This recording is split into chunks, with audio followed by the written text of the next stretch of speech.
isso em dó e sem pesar causou-lhe tão grande dor. Hoje a mim ele diz: tu tens meu perdão.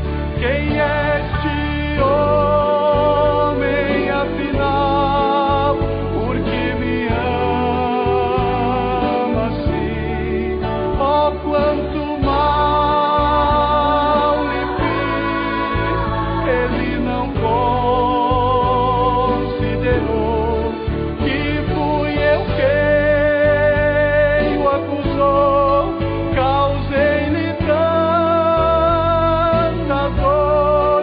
Quem é este homem afinal que me tem tanto amor?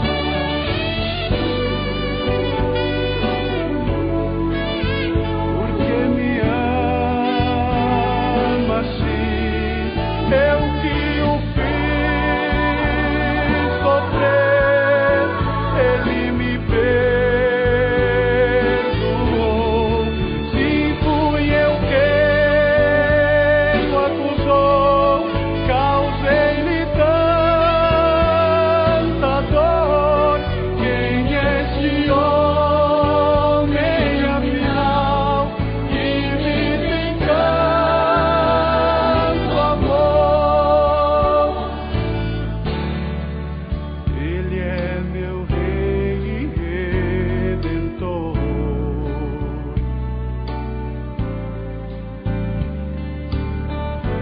Sim, era eu quem devia morrer.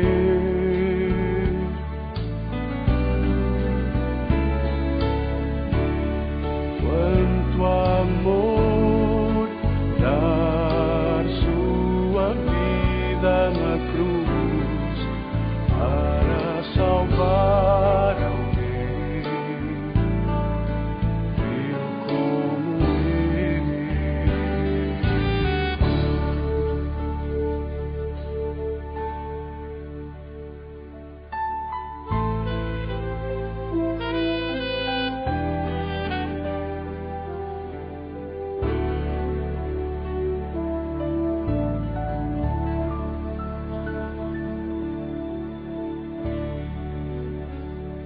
Bondoso Pai, nosso grandioso Deus, nesta noite nós temos um privilégio muito grande estarmos aqui na igreja, neste bom lugar agradável, com tudo, com boas acomodações, onde estamos juntos aqui para aprender mais sobre Tua Palavra, de sermos impressionados com Teus ensinos. Ajuda-nos, ó Deus, para que nós compreendamos qual é o Teu plano na nossa vida. Nós temos algumas dúvidas, algumas inquietações, mas ajuda-nos, ó Pai, através da atuação do Santo Espírito, que nós compreendamos as verdades contidas em Tua Santa Palavra. Dá-nos agora uma reunião feliz, ao abrirmos a Tua Palavra, que nós possamos, ó Deus, ser iluminados pelo Teu Santo e Bom Espírito, para entender qual é o Teu ensino para cada um de nós nesta noite. Usa mais uma vez o Dr. Mauro, que ele seja um instrumento nas Tuas mãos, para trazer orientações a nós, que o ensinamento da Tua Palavra seja bem claro na mente dele, e que isso possa ser transmitido para cada um de nós que estamos aqui presentes. Dá-nos Tua graça, um sábado muito feliz, obrigado pelas horas sagradas desse dia, onde escolhemos estar aqui na Tua casa, para ouvir a Tua Palavra, que este seja um dia muito agradável em nossa vida, que possamos separar esse dia para adoração ao Teu nome, para pensarmos e agirmos de acordo com Tua vontade e com as coisas que têm a ver com a Bíblia e com Teus ensinamentos.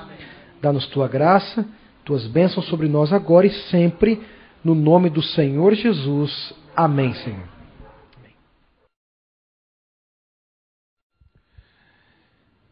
Um pastor estava andando assim, por uma estrada, passeando, caminhando, e viu um rapaz sentado na beira da estrada, com as mãos na cabeça, assim, com um jeito de desesperado, e ele foi se aproximando, perguntou se o rapaz estava sentindo alguma coisa, o rapaz de poucas palavras, e ele se apresentou e disse que era pastor e se ele poderia ajudar. E aquele rapaz Diz que realmente estava sofrendo muito e que ele estava perdido, não tinha mais saído a vida dele. E começou a contar, a desabafar para o pastor que ele era um criminoso. Já havia matado, já havia roubado, havia fugido da cadeia e que a vida dele não tinha mais saída. Ele disse assim: para mim não tem mais salvação, pastor. E o pastor se sentou do lado daquele homem, ficou quieto, não dizia uma palavra, e o homem daqui a pouco disse assim: o senhor não vai dizer nada? E o pastor disse assim: eu estou com muita sede. Você sabe onde tem água? O homem estranhou e disse assim: bom, tem um poço aqui perto. Então vamos lá que eu estou com sede. Aí o homem disse assim: mas eu não tenho nada, não tenho balde, não tenho nada. E o pastor disse: você conseguiria uma corda? Ele falou: a corda é fácil por aqui. Então vamos fazer o seguinte: você é uma pessoa forte. Você amarra a corda na minha cintura e eu vou descendo e você depois me puxa. O homem era muito forte, falou: tudo bem, pastor. Amarrou na cintura, o pastor desceu, tomou água e disse: olha, quando o senhor terminar, o senhor puxa a corda e eu vou puxar o senhor. E o pastor fez o sinal e ele começou a fazer força e não conseguia. E cada vez mais força e não conseguia. Ele disse: não é possível. E foi fazendo muita força até o momento que ele foi se aproximando da beira do poço para olhar, para ver o que estava acontecendo. Como é que ele não conseguia nem mexer a corda? E quando ele pôs a cabeça para baixo e olhou, ele viu que o pastor estava agarrado a uma grande pedra. E ele disse: pastor, o senhor está de brincadeira comigo? Solta, se o senhor não soltar, não vou conseguir. E o pastor disse: faça mais força. Ele disse: pastor, é brincadeira? Se o senhor não soltar, o senhor não vou conseguir subir o senhor. E o pastor soltou a pedra, deixou que aquele homem o puxasse, chegou lá em cima, olhou para ele e disse assim: você percebeu que a sua situação é exatamente esta? Você acha que está perdido, você se apegou ao que você fez no passado, aquilo que você pensa a seu respeito, e você fica agarrado a essas ideias. E não há ninguém que possa fazer nada por você. Ninguém pode te ajudar nem te puxar de onde você está, se você não soltar as ideias que você faz de você mesmo, os conceitos que você tem sobre a vida, sobre a salvação. Se você não se desapegar, não soltar essas pedras às quais você se agarrou, ninguém pode fazer nada para te ajudar. Abra sua Bíblia no livro de Números, no capítulo 21. Números, capítulo 21. Nós vamos acompanhar juntos. No deserto havia muitas serpentes. Muitas. E elas estavam por todo lado. Elas se enrolavam nas panelas, elas ficavam debaixo das tendas, elas ficavam nas sandálias, se escondiam. E à noite, sabe o que acontecia? As serpentes picavam e o veneno era mortal. E aquele povo começou a ficar desesperado porque as pessoas estavam morrendo. E começaram a entrar em desespero e foram até Moisés. E reclamaram com Moisés: Moisés, você nos tirou da terra do Egito para trazer para cá, para nos matar. As serpentes estão acabando com o nosso povo, acabando com as nossas crianças. E a Bíblia diz, nesse relato que nós vamos ler aqui, que Moisés começou a orar a Deus por aquele povo, pelo desespero daquele povo. E começou a clamar a Deus. E agora nós vamos ver qual foi a resposta de Deus. Livro de Números, capítulo 21, eu vou ler o verso 8. E diz assim: disse o Senhor a Moisés: faze uma serpente e põe-na sobre uma haste. Todo aquele que for mordido e olhar para ela, viverá. Moisés fez uma serpente de bronze e a pôs sobre uma haste. Então, quando alguém era mordido por alguma serpente, se olhava para a serpente de bronze, o que diz a sua Bíblia? Vivia. Veja, qual foi a solução que Deus deu para aquele problema? Chamou Moisés e disse assim: faz uma serpente de bronze, pega uma haste, pendura no local mais alto que tiver e diz a esse povo para olhar para ela. E a Bíblia diz que por mais que alguns questionassem, porque aquilo humanamente era uma coisa absurda. Eu imagino as pessoas dizendo: Moisés, nós estamos nesse sofrimento, nesta agonia, e você vem aqui com superstições? Eu imagino as pessoas dizendo isso para Moisés. Mas acontece que aqueles que pela fé começaram a olhar, a obedecer, viviam. Não havia explicação, era um mistério, era um milagre de Deus. Mas interessante, a serpente, pelas escrituras sagradas, simbolizavam quem? Satanás. Você vê isso no livro de Gênesis, capítulo 3 e em Apocalipse 12. Está lá para qualquer um ver. Simbolizava Satanás. Por que Deus escolheu a serpente, um símbolo tão estranho? Pergunto, não teria sido melhor ter escolhido um cordeiro? Por que a serpente? Vamos deixar a Bíblia responder? 2 Coríntios, capítulo 5. Vamos ver por que Deus escolheu exatamente a serpente para que fosse erguida lá no alto do monte. 2 Coríntios, capítulo 5, nós vamos ler o verso 21. 2 Coríntios 5, 21, diz assim: aquele que não conheceu o pecado, ele o fez pecado por nós, para que nele fôssemos feitos justiça de Deus. Aquele que não conheceu o pecado, Deus o fez pecado por nós. Você começa a entender a serpente? Porque Deus escolheu a serpente que simboliza o pecado, porque ela foi erguida. Mas vai fechar isso, vamos explicar melhor isso aqui? Vai lá no Evangelho de João, no capítulo 3, e agora isso aqui vai ficar mais claro. Vejam o que Jesus Cristo disse a Nicodemos naquele encontro daquela madrugada. Vamos ver o que ele disse. João 3, eu vou ler o verso 14. Olha o que diz aqui.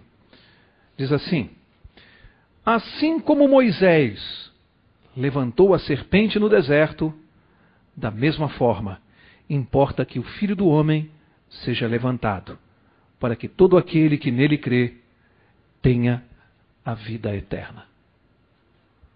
Jesus explicou a Nicodemos o que simbolizava a serpente? Era ele mesmo, erguido no deserto, feito pecado por nós, para que todo aquele que nele crê tenha a vida eterna. Era diferente no Velho Testamento? As pessoas não tinham que crer que olhando para aquela serpente levantada no deserto havia vida eterna? Mudou alguma coisa no Novo Testamento? Não é a mesma fé que nós temos que manifestar? E Jesus disse isso a Nicodemos, e ele disse que importa que o Filho do Homem, a quem ele estava se referindo? A ele mesmo. Ele disse: importa que o Filho do Homem seja levantado numa cruz, para que todo aquele que nele crê não pereça, mas tenha vida eterna. E afinal, quem é ele? Quem é este homem que está conversando com Nicodemos? Quem é este homem simbolizado lá pela serpente no Velho Testamento e que trazia, através da fé, a vida eterna? Quem é este Jesus que olha para Nicodemos e diz, da mesma forma que Moisés ergueu a serpente, importa que o Filho do Homem seja levantado? Quem é ele? Que homem é esse? Será que é importante descobrir isso? Vamos ver se é importante. Evangelho de Mateus, capítulo 16. Vamos ver se é importante saber quem é Jesus. Mateus capítulo 16, eu vou ler a partir do verso 13, e diz assim: chegando Jesus à região de Cesareia de Filipe, interrogou os seus discípulos: quem dizem os homens ser o Filho do Homem? Olha a pergunta que ele fez. Quem as pessoas aí fora dizem que eu sou? Resposta: responderam-lhe: uns dizem João Batista, outros Elias, e outros Jeremias ou um dos profetas. Preste atenção. Perguntou-lhes ele: e vós, quem dizeis que eu sou? E vocês, meus discípulos, minha igreja, e vocês, quem vocês dizem que eu sou? Quem eu sou para vocês? É importante responder isso. O que você acha, sim ou não? Você acha que se não fosse importante, Jesus teria feito essa pergunta? Qual a importância de eu saber, e você, esta noite aqui, quem é Jesus Cristo? Por que ele fez essa pergunta? Porque ele olhou para a sua igreja e disse assim: tudo bem, aí fora estão dizendo isso, mas e vocês? Quem vocês dizem que eu sou? Quem vocês pensam que eu sou?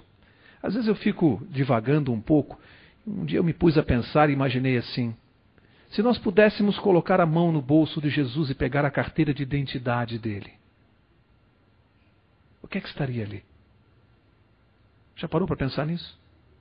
O que estaria na carteira de identidade de Jesus? Quem é ele?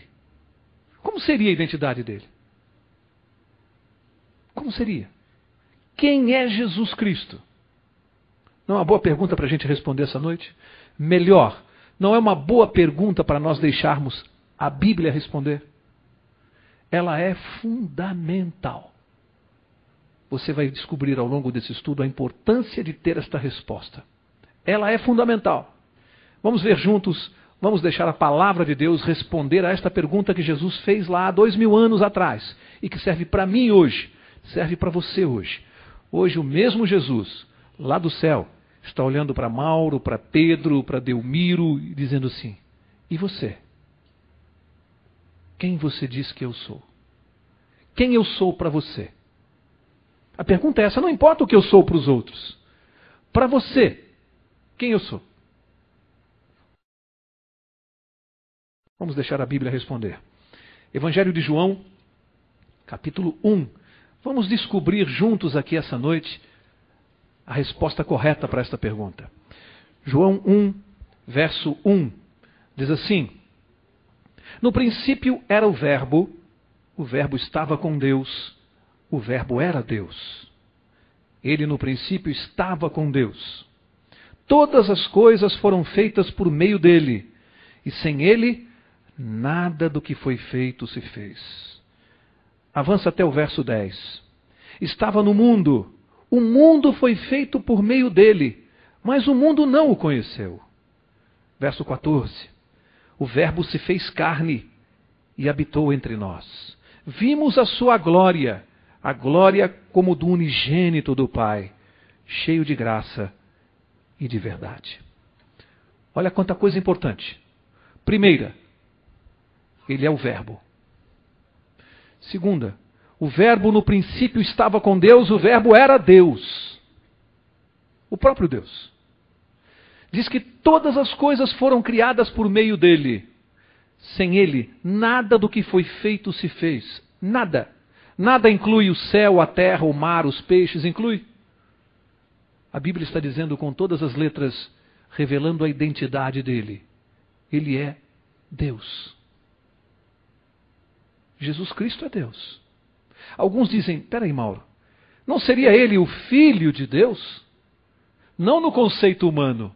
No nosso conceito humano, filho de alguém é alguém que foi gerado, foi criado por alguém, que nasceu de alguém. Não é esse o conceito. Ele é o Deus Filho. Ele nunca nasceu, ele nunca teve um princípio. Ele sempre existiu. Ele é eterno, ele é Deus. Ele é o Deus Filho. Ele é a segunda pessoa da divindade. Ele é o Criador.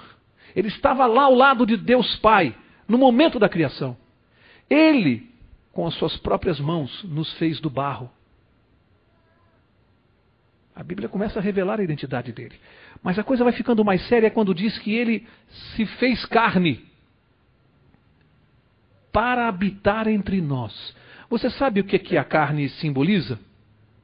A carne simboliza a natureza humana. O que este verso está dizendo é muito sério. Está dizendo que Deus se fez carne, tomou a forma humana para habitar entre nós. Isso significa, não foi o homem que tomou a forma divina. Foi Deus que tomou a forma humana. Isso muda muita coisa. Deus saiu do céu e teve que se esvaziar de tudo, dos seus privilégios, das suas prerrogativas de Deus, para tomar a forma humana, a carne humana e habitar entre nós como ser humano. Para habitar entre nós. Agora eu quero ler o verso 18. E diz assim: ninguém nunca viu a Deus, mas o Deus unigênito, que está, veja, ao lado do Pai, é quem o revelou. Quanta informação importante para nós. Já descobrimos por esses versos a identidade de Jesus, o próprio Deus, o próprio Criador. Saiu do céu, veio aqui, tomou a forma humana para habitar entre nós com uma missão fundamental. E a Bíblia diz que o Deus unigênito que está ao lado do Pai, você percebe? A Bíblia está dizendo, Ele é Deus, o Deus unigênito ao lado do Pai. A Bíblia não esconde a identidade de Jesus, ela diz quem Ele é. E dá uma das razões fundamentais pelas quais Ele veio a este mundo. Revelar quem? O próprio Pai. Deus se revelou a nós por intermédio de Jesus. Ele não ficou lá no céu apenas na teoria dizendo que nos ama. Não. Deus veio mostrar o seu amor. Toma a forma humana, vem a este mundo habitar entre nós para revelar para cada um de nós o Pai. Então eu que estou aqui vivendo hoje, não posso dizer assim, mas eu não conheço Deus, eu não sei quem é Deus. Como não? Ele esteve aqui. Ele andou entre nós. Ele habitou entre nós. A Bíblia diz que Ele criou o mundo, mas o mundo não o recebeu, não o conheceu. Você consegue entender isso? O Criador de todas as coisas vem aqui, pisa no solo desta terra, caminha entre as coisas e os seres criados, e o ser humano, sábio, culto, inteligente, não o reconheceu. O ser humano não o reconheceu. Quem é Ele? 1 João, capítulo 4. Vamos ver quem é Ele.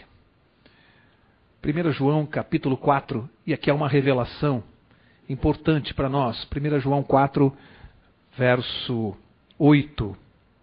Diz assim: aquele que não ama não conhece a Deus, porque Deus é amor. E aqui fica uma equação simples para nós. Já descobrimos que Jesus é Deus. Descobrimos que Jesus é o Verbo. E descobrimos que Jesus é amor. E aí uma pergunta, por que João, o apóstolo, usou a expressão, a palavra verbo para identificar Jesus? Já pensou nisso? Por que ele chamou Jesus de o verbo?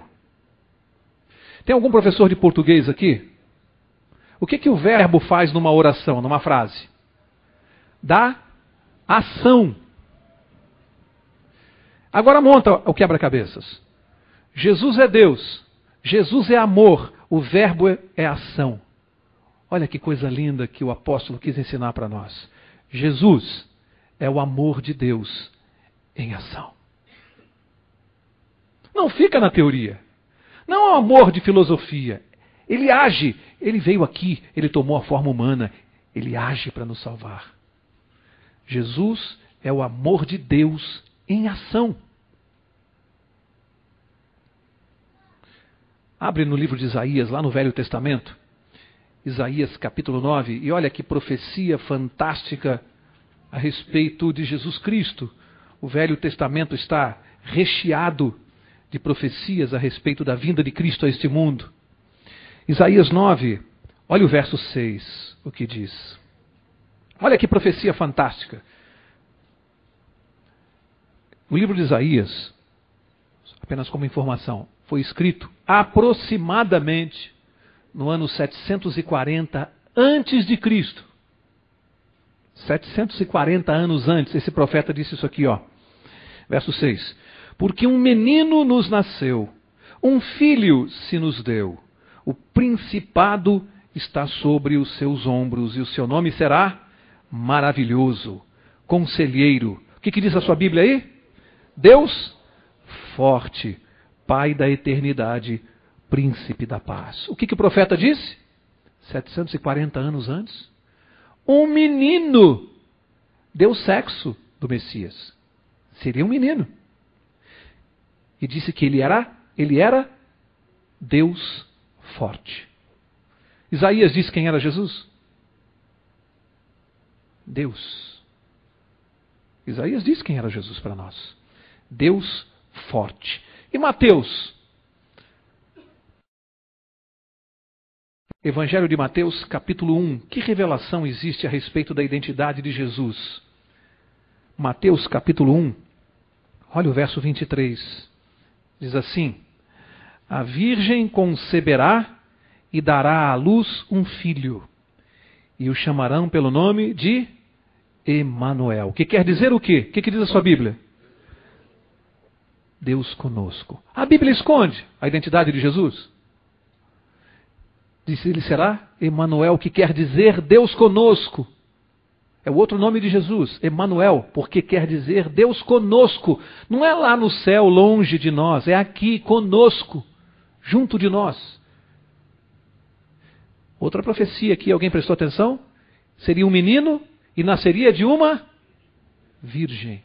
Nasceu de uma virgem? Nasceu. A Bíblia erra quando profetiza? Evangelho de João, capítulo 20, nós vamos ter aqui uma das grandes evidências na Bíblia de que Jesus efetivamente é Deus. Você quer ver uma evidência irrefutável? João, capítulo 20, eu vou ler o verso 27. Olha o que diz. Então disse a Tomé: põe aqui o teu dedo, vê as minhas mãos. Chega a tua e põe-na no meu lado. Não sejas incrédulo, mas crente. Verso 28, disse-lhe Tomé: Senhor meu e Deus meu. Tomé, ele era muito parecido conosco. Ele era o homem, ele era o ser humano. É o homem do nosso tempo, cheio de informações, de cultura, mas aquele homem que só acredita no que vê. Por isso que ele ficou famoso, ver para crer. Sou como São Tomé, dizem aí. Só acredita no que vê. A fé dele não passa daquilo que ele consegue enxergar. Ele só acredita no que vê. E Jesus ressuscitou e aparece diante de Tomé. E Tomé vê Jesus, mas ali entra o homem da ciência. Ele diz: não pode ser. Eu não creio em ressurreição. Como pode alguém ressuscitar? E Jesus estendeu a mão com as feridas e disse: Tomé, põe aqui a tua mão na minha mão. E Tomé pôs o dedo. Põe aqui do meu lado, onde eu fui furado por uma lança. E quando Tomé pôs a mão e sentiu, ele olhou o branco e disse: Senhor meu, Deus meu. Ali ele descobriu a identidade de Jesus. Ali ele sabia com quem ele estava falando. Eu imagino que Tomé tremeu nas pernas. Ele não se continha em pé. Ali ele teve a dimensão de com quem ele estava falando. Deus meu. Você quer maior evidência da divindade de Jesus do que o poder que ele tem de ressuscitar? Maior evidência do que isso? De que ele era efetivamente Deus. De que ele devolveu a vida a ele, não porque ele precisasse, ele é Deus, ele é eterno. Ele quer mostrar para quem que ele é capaz de devolver a vida eterna. Faz assim com o dedo. Ele quer mostrar para mim. Ele está dizendo: ô Mauro, de pouca fé. Você viu o que eu fiz comigo? Você duvida que eu posso fazer com você? Será possível que hoje nós também... Será que Jesus vai ter que aparecer e vai ter que abrir, estender a mão para mim, para que eu ponha o dedo e saiba quem ele é? Já não basta tudo. Já não bastam as testemunhas. Já não basta a palavra de Deus. Já não basta o que ele fez na minha vida. Já não basta o que ele faz na sua vida. Não é suficiente para saber quem ele é.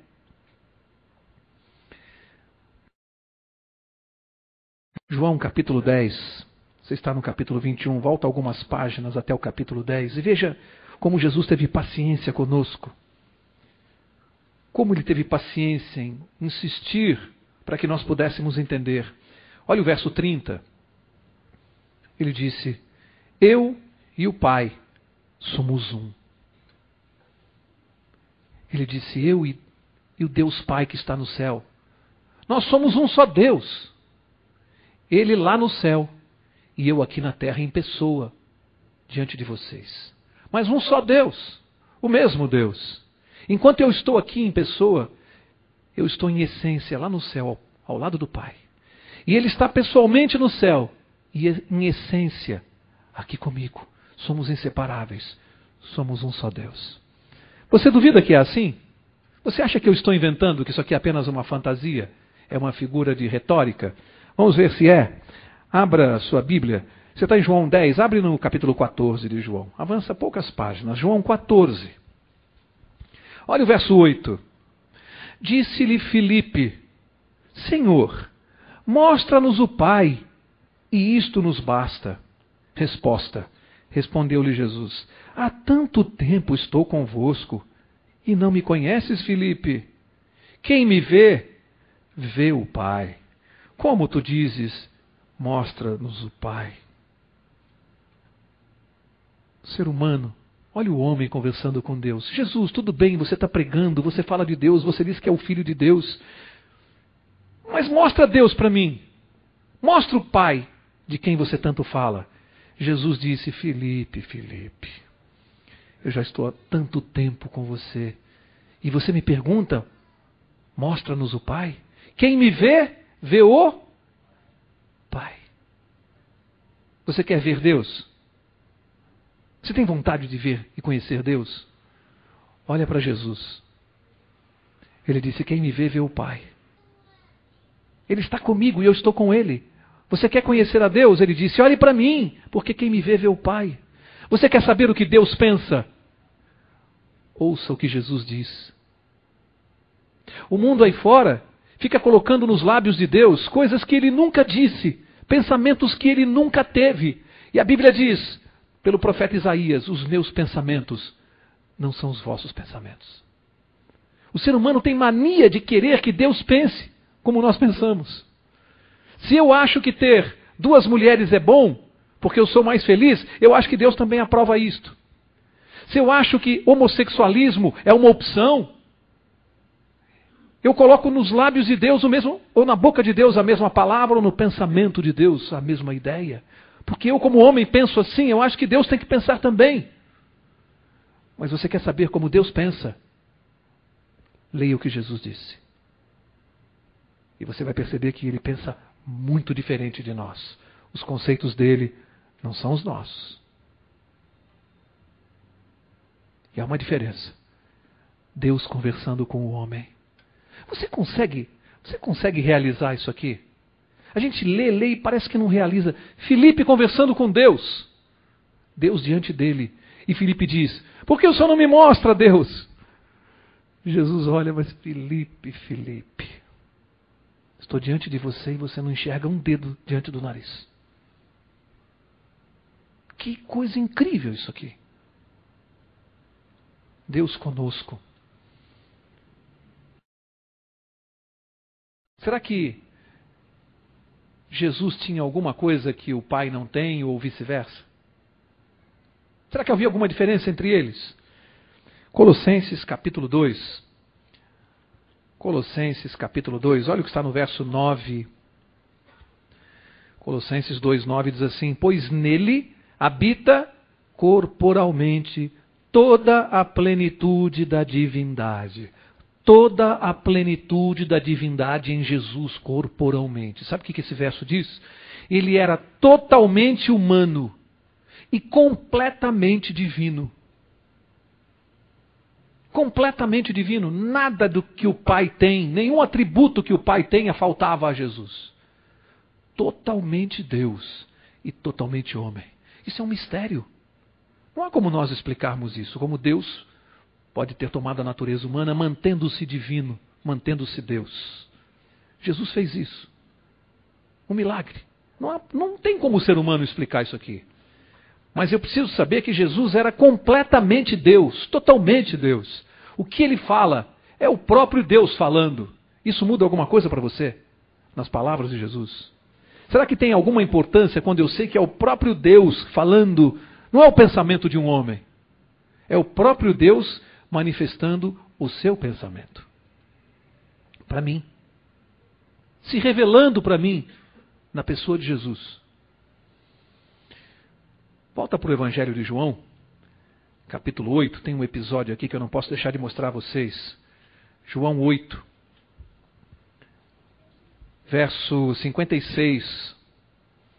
E aqui diz assim: Jesus Cristo, um dia estava ali diante dos judeus, havia uma discussão com ele, e no verso 56 Jesus disse assim, se referindo aos judeus: vosso pai Abraão exultou por ver o meu dia, viu-o e alegrou-se. Disseram-lhe os judeus: ainda não tens 50 anos e viste Abraão? Respondeu Jesus: em verdade vos digo, que antes que Abraão nascesse, eu sou. Talvez um professor de português aqui possa dizer: peraí, Jesus talvez tenha alguma dificuldade com a língua portuguesa, porque ele diz: antes que Abraão nascesse, eu sou. Parece que tem um erro de concordância aqui. Mas não tem não. Jesus usou uma palavra aqui que os judeus compreenderam tão bem, porque essa palavra, no hebraico, ela tem um sentido muito forte, terrível. Jesus estava se referindo, se manifestando aos judeus. Eles compreenderam a palavra. Compreenderam tão bem que olha o que aconteceu no verso 59. Então pegaram em pedras para atirar nele, mas Jesus se ocultou e retirou-se do templo. A Bíblia, quando diz que pegaram em pedras para atirar nele, não é no sentido de hoje você abaixar-se na calçada, pegar uma pedra para atirar nele. Naquela época não era assim, não. Eles pegavam aqueles pedregulhos e eles apedrejavam até a morte. O que a Bíblia está dizendo aqui é que tentaram matá-lo, a ponto dele ter que se ocultar. Como é que ele se ocultou? O que a Bíblia diz que aconteceu aqui? Um milagre. Como não era o tempo demarcado por Deus para a morte de Jesus, houve um milagre e ele desapareceu dali. Senão seria morto. E que palavra ele usou para ter causado tanta raiva nos judeus? Quando ele disse eu sou. Você quer ver que palavra ele usou? Vai lá no início da Bíblia, livro de Êxodo, capítulo 3. Vamos ver que palavra Jesus usou que causou tanta revolta nos judeus. Êxodo, capítulo 3, vou ler o verso 13. E diz assim: então disse Moisés a Deus: quando eu for aos filhos de Israel e lhes disser, o Deus de vossos pais me enviou a vós, e me perguntarem, qual é o seu nome? Que lhes direi? Disse Deus a Moisés, preste atenção, eu sou o que sou. Disse mais, assim dirás aos filhos de Israel, eu sou, me enviou a vós. Sabe qual é a palavra que vai aqui no original? Na língua portuguesa ela não tem outra tradução. Por isso ela foi traduzida por eu sou, porque a língua portuguesa nesse aspecto ela é pobre. O hebraico é uma língua mais rica aqui. A palavra que é usada no original no hebraico é Yavé. Yavé no hebraico significa o verbo ser nos 3 tempos. Significa eu fui, eu sou, eu serei. Na língua portuguesa não tem uma palavra para definir isso. Eu fui, eu sou, eu serei. No hebraico tem Yavé. A melhor tradução, que é a que algumas Bíblias já estão usando, é o eterno. Porque alguém que foi, é e sempre será, é eterno. Jesus usou aquela palavra muito forte para os hebreus. Por quê? Porque Yavé era o nome do Deus Altíssimo, sagrado para eles. Quando eles escreviam as escrituras com a pena, na hora de escrever Yavé, eles trocavam e escreviam com pena de ouro. Sabia disso? Pena de ouro, tamanha reverência para usar o nome Yavé, o nome de Deus. De repente, Jesus diante deles, e Jesus disse, primeiro olha a pergunta ridícula deles, né? Jesus disse que Abraão exultou por ver o meu dia nesta terra. Ele viu e se alegrou. Os judeus olharam e falaram assim, mas Jesus, você não tem nem 50 anos de idade e você diz que viu Abraão, que viveu há mais de 2000 anos. Como é que você pode ter visto Abraão, Jesus? Jesus respondeu, muito antes de Abraão nascer, ele usou a expressão Yavé, eu sou Deus. E os judeus consideraram isso uma blasfêmia e quiseram matá-lo. Para os judeus isso era uma blasfêmia. Quem você pensa que você é para usar o nome sagrado de Deus? E ele estava mentindo? Ele não estava mentindo. Ele disse, eu sou Deus. Vocês estão falando de Abraão e não reconhecem o Deus de Abraão diante de vocês. Quiseram matá-lo. Quiseram matá-lo. Olha, Eu quero começar a encerrar. Vai até o profeta Isaías, capítulo 53. Para encerrar, eu quero mostrar uma coisa para vocês aqui a respeito de Jesus que eu não posso deixar de mostrar. Isaías, capítulo 53. Bem no meio da Bíblia, olha o que este profeta, 740 anos antes, disse a respeito desse Deus. A serpente erguida lá no deserto. O mesmo que conversou com Nicodemos, com Filipe, com os judeus. Olha o que Isaías falou a respeito dele. Isaías 53, vou ler o verso 3. Preste bem atenção comigo, porque esses versos são muito fortes. Olha o que diz aqui. Era desprezado e o mais indigno entre os homens. Homem de dores e experimentado no sofrimento, como um de quem os homens escondiam o rosto. Era desprezado e não fizemos dele caso algum. Verdadeiramente, ele tomou sobre si as nossas enfermidades, e as nossas dores levou sobre si. Contudo, nós o consideramos como aflito, ferido de Deus e oprimido.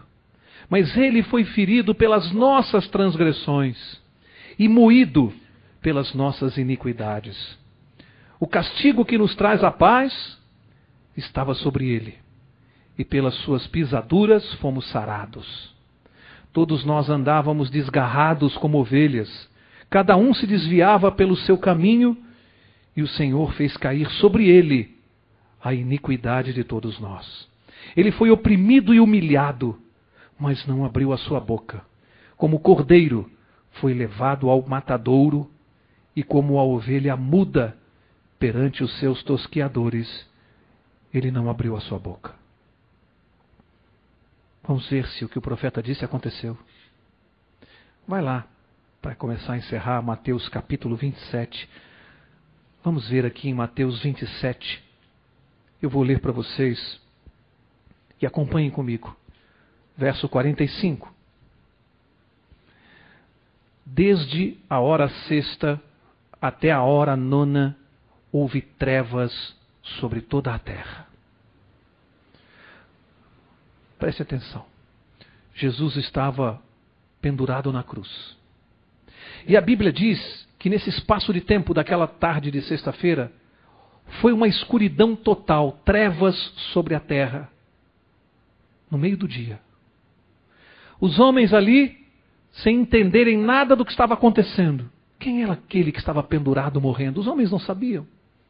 Para eles era qualquer um, até porque ele estava sendo morto como um criminoso, o pior deles.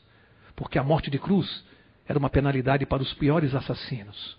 Os homens estavam trabalhando, vendendo, comprando, vivendo. E Jesus pendurado. Sabe o que a Bíblia diz?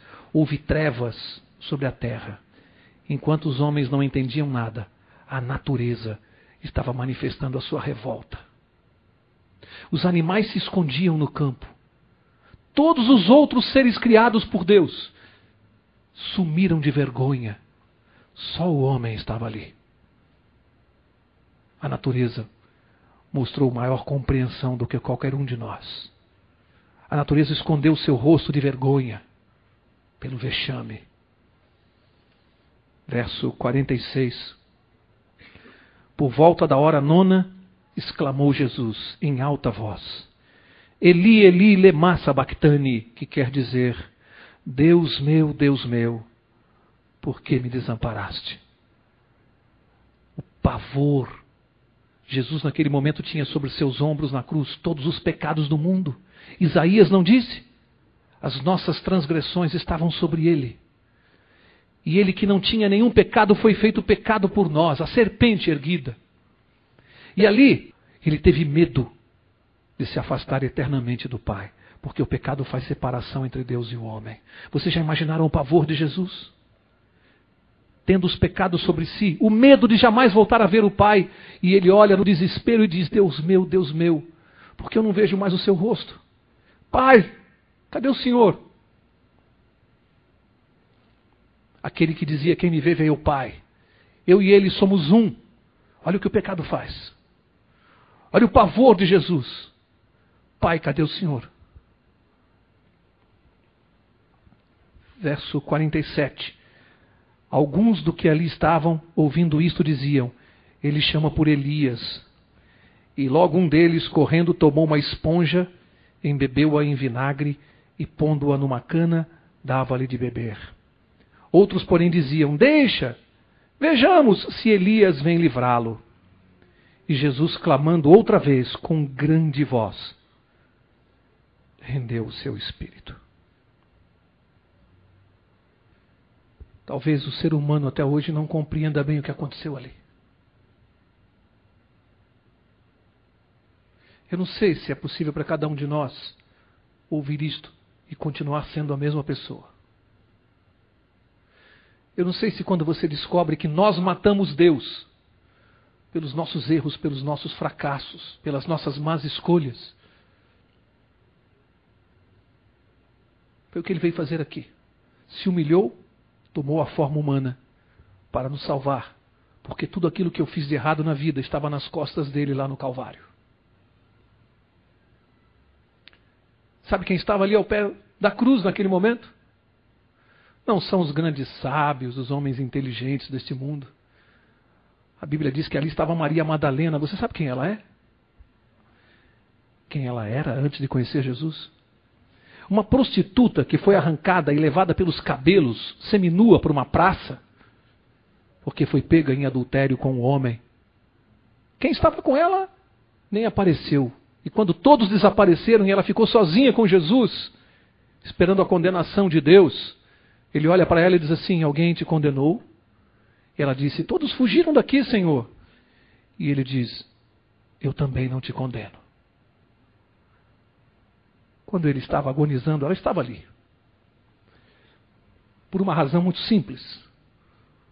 Porque ela sabia quem estava morrendo ali. Eu também me lembro de um homem que foi encontrar com Jesus de madrugada, muito inteligente, muito culto. Sabe o que ele fez? Ele escondeu o rosto com um capuz. Chamava Nicodemos, um dos maiores do povo. Talvez um ministro. Foi conversar com Jesus cheio de soberba. Foi para ele que Jesus falou do jeito que Moisés, da mesma forma que ele ergueu a serpente no deserto, importa que o Filho do Homem seja erguido. Nicodemos não deu importância naquela tarde. Aquilo perturbou a cabeça dele. Ele nunca mais conseguiu dormir direito. Os anos foram passando, mas ficou na cabeça dele. Importa que o Filho do Homem seja levantado numa cruz. Naquela tarde, quando tudo escureceu, eu imagino Nicodemos lá no escritório dele, trabalhando, e alguém deve ter vindo e disse assim, comentando como uma coisa à toa: olha, Nicodemos, lá no Calvário tem um homem, aquele Cristo, lembra que você foi conversar com ele? Penduraram numa cruz, ele está lá no alto erguido. Eu acho que Nicodemos tremeu. Porque a Bíblia diz que ele aparece lá no Calvário, mas ele não tinha mais vergonha de ver Jesus. Ele apareceu sem capuz no rosto. Não teve vergonha das pessoas. Porque ali ele olhou e ele descobriu a identidade de Jesus.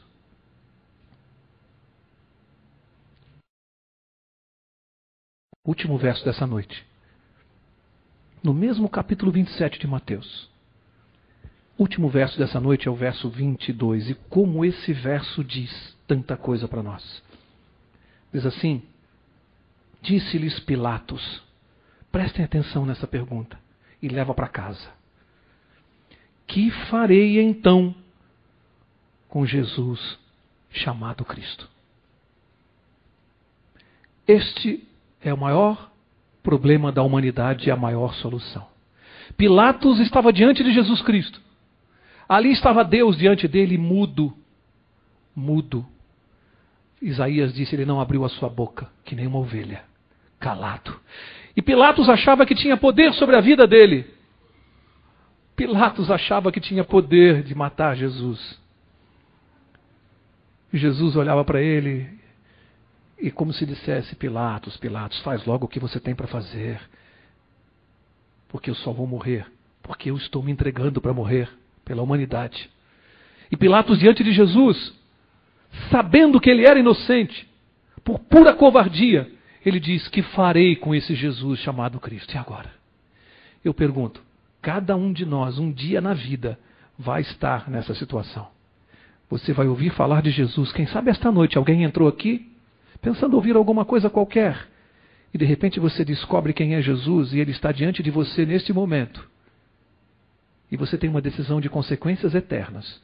O que fará você de Jesus chamado Cristo? Continue ignorando Ele na tua vida? Finge que Ele não existiu. Esquece quem Ele é. E você, o que faz? Ou faz como Nicodemos e Maria Madalena? Vai aos pés da cruz e se entrega logo para Ele. Essa é uma decisão que você tem que tomar. É muito íntima, é muito pessoal. Ninguém que passou por essa terra vai escapar dessa decisão. Ela tem consequências eternas. Disso depende a nossa vida eterna, dessa escolha. De responder essa pergunta: que farei de Jesus na minha vida? Aceito-o ou rejeito-o? E a sua decisão, a sua escolha, tem consequências eternas. Eu vou encerrar do jeito que eu gosto. Um menino, criança, ele tinha vergonha da sua mãe, porque a mãe tinha defeito nas mãos. E ele cresceu vendo aquilo, e ele só percebeu aquilo quando ele olhava para as mãos das mães dos amiguinhos. E ele percebeu que a mãe dele tinha as mãos retorcidas. E quando ele olhava para a mãe dos amiguinhos assim, ele percebia que elas tinham as mãos bonitas. E ele foi crescendo com isso, chegou na idade escolar. Quando tinha uma festinha na escola, sabe o que ele fazia? Ele não contava para a mãe, porque ele tinha vergonha que ela fosse e os amiguinhos vissem o defeito que ela tinha nas mãos. Ele escondia. E assim ele foi crescendo até que um dia a mãe fez aniversário e ele resolveu dar um bonito presente no dia do aniversário dela. Levou para ela uma caixa, um papel de presente bonito, aquele lacinho bonito, e a mãe, toda orgulhosa, qual é a mãe que não gosta de ganhar um presente do filho? Toda orgulhosa, abriu aquela caixa de presente, e assim que ela tirou o papel e destampou a caixa, o que ela encontrou ali? Um bonito par de luvas. Ela olhou para aquele menino e disse assim: filho, você já tem idade, eu preciso ter uma conversa com você. Senta aqui no meu colo. O garoto sentou no colo da mãe e ela disse assim: filho, eu preciso te contar uma coisa que você não sabe. Quando você nasceu, nós éramos muito pobres, mais do que somos hoje. E a mamãe ficou sozinha para cuidar de você. Nós morávamos num barraco, uma casa de 2 cômodos. Você ficava no bercinho de madeira e a mamãe lavava roupa no tanque da vizinha, na casa ao lado, para ter dinheiro para comprar as coisas para você. E cada meia hora, 40 minutos, a mamãe deixava o tanque e vinha tomar conta de você, olhar como é que você estava no berço. Um dia a mamãe estava trabalhando e ouviu um barulho, uma explosão muito forte. Mas quando eu vi as pessoas correndo na minha direção, o coração de mãe não mentiu, eu sabia que tinha acontecido alguma coisa na minha casa. Quando eu quis correr para olhar, as pessoas me seguravam, me continham e eu vi que o nosso bujão de gás explodiu e o nosso barraco estava pegando fogo, filho. E eu corri para a porta de madeira, para a maçaneta, mas as pessoas me seguravam e diziam: você não pode fazer mais nada, o fogo está muito alto. Como não posso fazer mais nada? Filho, eu não sei onde arrumei força para soltar daquelas pessoas. Eu dava pontapés e chutes até que me largavam. Era meu filho ali dentro. E quando a mamãe pôs a mão na maçaneta para abrir a porta, ela estava incandescente. E a maçaneta ficou grudada na minha carne, filho. Eu quase desmaiei de dor, mas era você lá dentro. Eu não sei onde eu encontrei forças para entrar com aquela maçaneta na mão, grudada na carne. Só tive tempo de tirar você do berço, filho, e trazer você para fora. Por isso que as mãos da mamãe ficaram desse jeito. O menino tinha lágrimas nos olhos, ele tirou as luvas da mão da mãe, jogou no chão, pisou em cima. E disse assim: mãe, a senhora tem as mãos mais lindas do mundo, porque elas me salvaram. Um dia, quando eu estiver na fila para receber a coroa da vida, eu quero pedir às pessoas que estiverem atrás de mim que tenham um pouquinho de paciência. Porque quando eu estiver com Jesus, eu quero me ajoelhar. Quero pegar as mãos dele e quero dizer: o Senhor tem as mãos mais lindas do mundo, porque elas me salvaram. Que Deus te abençoe.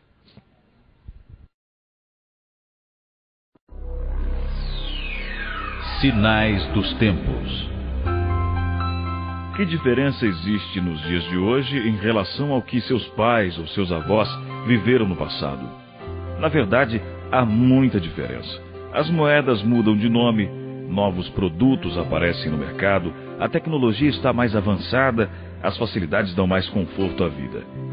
Existe muita diferença mesmo. Até os valores estão se invertendo gradativamente em nome da modernidade. Mas uma coisa permanece e atravessa o tempo e parece não ter mudado. Deus é sempre atual na vida das pessoas e tem para cada pessoa um plano especial. Você precisa se desprender de seus conceitos e preconceitos para entender isso. Os tempos mudam, as modas passam, mas de Deus ninguém consegue fugir.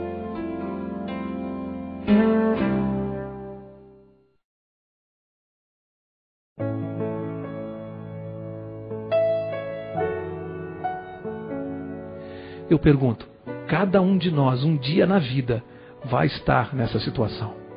Você vai ouvir falar de Jesus. Quem sabe esta noite alguém entrou aqui pensando ouvir alguma coisa qualquer e de repente você descobre quem é Jesus e Ele está diante de você neste momento. E você tem uma decisão de consequências eternas. O que fará você de Jesus chamado Cristo? Continue ignorando Ele na tua vida? Finge que Ele não existiu. Esquece quem Ele é. E você, o que faz? Ou faz como Nicodemos e Maria Madalena? Vai aos pés da cruz e se entrega logo para Ele. Essa é uma decisão que você tem que tomar. É muito íntima, é muito pessoal. Ninguém que passou por essa terra vai escapar dessa decisão. Ela tem consequências eternas. Disso depende a nossa vida eterna, dessa escolha de responder essa pergunta: que farei de Jesus na minha vida? Aceito-o ou rejeito-o? E a sua decisão, a sua escolha, tem consequências eternas.